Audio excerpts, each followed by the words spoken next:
Hey, good morning, the yard. Welcome all you guys that came on board. Some I know, many of y'all I know from the dungeon. Other ones like Rings and your boy I've known for years out on the board. So I know you welcome back. What's it all about? Well, as you can see, we do videos. There's something you'll see Cog do, Clarence to do, who's in there, OG.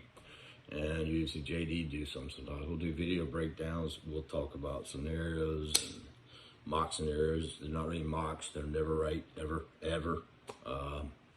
Just general good football. And this particular one may be lend itself to be a little more analytics driven.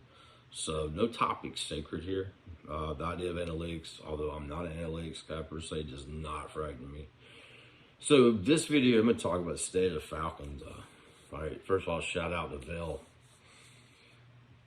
You called 8-9 win. I mean, you did, bro, straight up. So give you some props. But how weird is it? We're 6-7 and we're actually in the middle of the playoff hunt. Wow.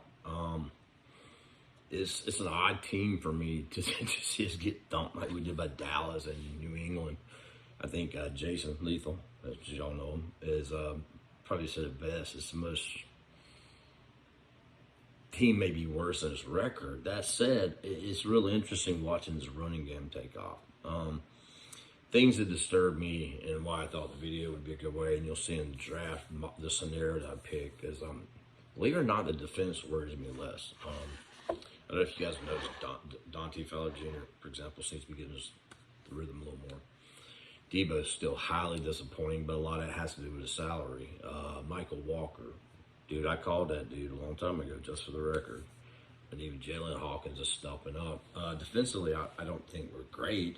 And we could add talent, but I don't think we're horrible either. The thing that scares me in the offense is still pass. I mean, I want to say it was Falcons 07 said, or somebody, can't remember in the dungeon, but it was interesting.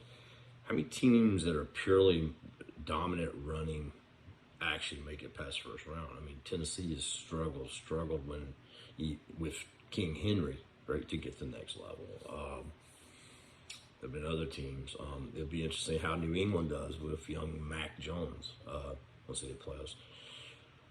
Look, passing, this isn't the wishbone years. You just can't pass. You can't run the ball, in my opinion, all the time. Baltimore keeps going one and out a lot.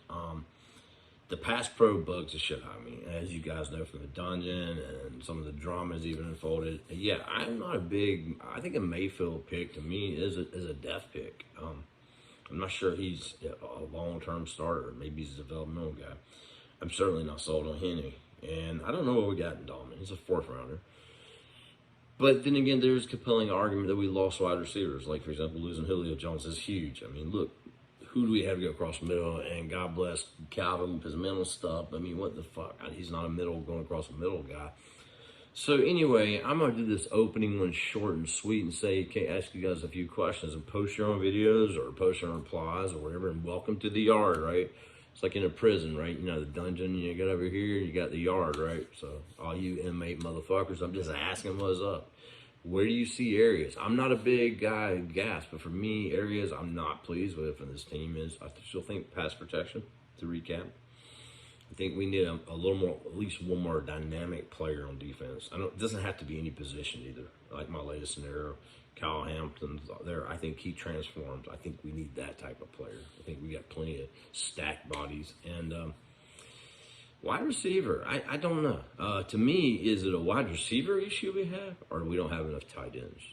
So in other words, do we have enough receivers? So post your thoughts. Welcome. Videos encouraged.